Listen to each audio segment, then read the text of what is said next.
Assalamualaikum warahmatullahi wabarakatuh. Kembali lagi ke channel Sukoro Sensei bersama saya Abimanyu. Hari ini saya akan melanjutkan bacaan dari teman saya kemarin Septo di bagian ke-6. Saat ini saya akan membacakan di bagian ke-7 dengan judul Distilasi Alkena. Seperti judul buku ini, karya Wiranagara. Seperti biasa di antara bagian atau dari bagian 6 dan 7 terdapat jembatan atau sambungan. Saya akan bacakan sambungan tersebut. Meneguk malam. Aku menghabiskan beberapa rindu yang kau tinggalkan. Tidak begitu pahit memang, namun perih di perasaan. Aduh, sakit ya? Lumayan lah. Oke, saya jujur agak deg-degan nih karena saya membaca bagian yang juga sebagai judul buku tersebut. Tapi saya akan coba bacakan, semoga para pendengar sekalian bisa menikmatinya.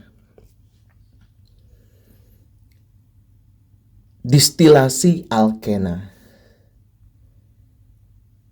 Bahagia kita pernah merekah indah tanpa sedikit pun gelisah. Saat lantunan rindu adalah alasan setiap pertemuan. Saat mencintaimu bukan hanya sekadar lamunan. Semurung mendung, sederas hujan. Mimpiku menuai hebat pada ketiadaan.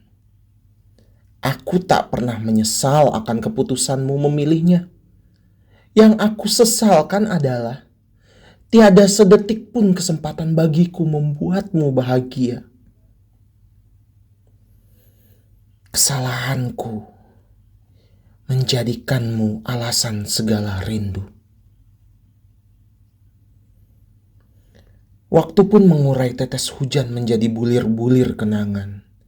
Ia menelusup tanpa permisi, membasahi nurani. Merangkak naik, menyusun kata yang dibicarakan oleh pelupuk. Memaksa mata bekerja mengeluarkan kalimat penuh derita. Tegup jantung menyatu detik, menyuarakan penyesalan yang runtuh menitik. Bukan perih yang aku ratapi, tetapi pengertian tak pernah kau beri. Sadarlah, aku telah mencintaimu dengan terengah-engah, mencibir oksigen dengan menjadikanmu satu-satunya udara yang aku izinkan mengisi setiap rongga. Menghempas darah dengan namamu yang mengalir, membuat jantungku tetap berirama. Padamu aku jatuh hati. Bahkan sebelum Tuhan merencanakan Adam dan Hawa diturunkan ke bumi.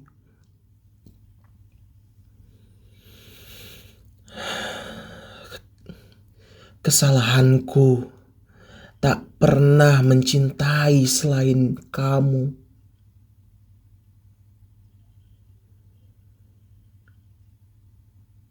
Tingkat sepi paling mengerikan adalah sepi dalam keramaian. Mengulik rasa secara primitif dan tak mengenali dunia telah jauh mengalami perubahan. Bagaimana mungkin aku menjauh jika hanya padamu keakuanku luluh? Bagaimana mungkin aku pergi jika bayanganmu masih saja menghiasi mimpi? Bagaimana mungkin aku berpindah bila hanya padamu hatiku bisa singgah? Bagaimana mungkin? Bagaimana mungkin kau memilih orang lain?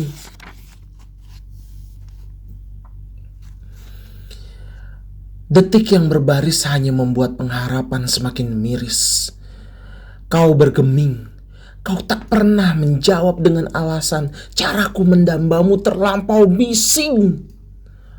Otakku terus meneriakkan penyesalan sembari bertanya tentang kenapa pada sikapmu yang terlalu membuat semesta menerka-nerka.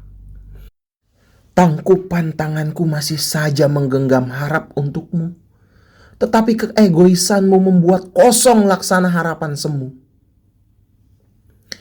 Kesalahanku, isi doaku tak pernah selain namamu. Cinta tak selamanya tentang kepemilikan, Tetapi cinta adalah tentang keikhlasan. Segala rela aku coba tumpahkan pada rajutan tinta yang menulis namaku dalam undangan pernikahan.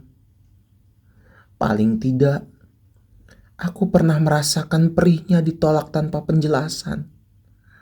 Paling tidak, aku pernah menyadari sakitnya mendamba tanpa balas peduli. Paling tidak, aku akhirnya bisa melihat sosok terbaik yang akan mendampingimu, memakaikan cincin di jemarimu, mencium keningmu, dan bersanding bahagia berbagi senyuman denganmu. Terima kasih atas segala rasa. Pada hari itu, aku pun telah mengucap bahagia. Mencoba ikhlas, walau air mata pasti mengucur deras. Kesalahanku adalah tak pernah merasa bahwa untukku kau tak pernah punya cinta. Aduh. Ya, itu agak seperti biasa ya, menusuk. Apalagi saya juga pernah punya kekasih yang sudah menikah. Bahagia dia. Ini ada kosakata seperti biasa. Ada distilasi. Distilasi itu apa sih? Suatu metode pemisahan bahan kimia berdasarkan perbedaan kecepatan dan atau kemudahan menguap bahan. Kemudian ada alkena. Senyawa hidrokarbon tak jenuh dengan satu ikatan rangkap dua. Jika diartikan, seperti yang sudah dijelaskan pada awal buku, ini adalah tulisan tentang memisahkan dua hati yang sudah tak bisa dipisahkan karena suatu ikatan perasaan. Luar biasa ya. Nah, di dalamnya ini juga sama, seperti biasa. Wira punya beberapa suku kalimat. Yang pertama, semoga kita terbiasa terluka, agar tak lekas mengeluh saat cinta tak terbalas dan harapan luruh. Dan yang selanjutnya, aku mengingatmu sebagai jalan buntu. Kaulah labirin terindah di mana cintaku rela tersesat tanpa perlu diselamatkan. Aduh, gila sih. Gila. Keren banget ya. Demikian bagian ke-7. Terima kasih bagi yang sudah mendengarkan. Terus dukung kami dengan cara sukai, beri komentar, dan bagikan kepada teman-teman Anda. Terima kasih, saya Abi. Assalamualaikum warahmatullahi wabarakatuh.